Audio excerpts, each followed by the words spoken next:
Veteran Bollywood actor Kader Khan, whose work in the Bollywood has been appreciated by the filmmakers, also by his fans too. We would like to add on that he hasn't been keeping well, and the actor is currently in Canada, where he is staying with son Surprise and his daughter-in-law. Also, as per the sources, the actor's health is critical, and according to the latest developments, his health has been worsening.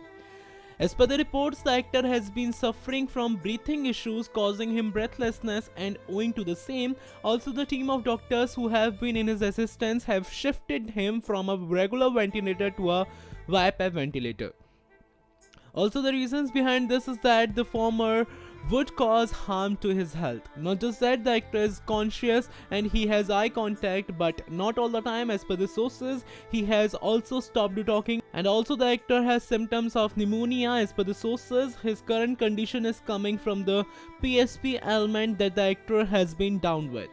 Also, his son and daughter-in-law are looking after him, and not just that, no stone is being left unturned to ensure that the actor's health gets better. We wish him a speedy recovery and hope he gets well soon. For more updates on Bollywood, stay tuned and don't forget to subscribe. It's Ajay's report from Next 9 Volt.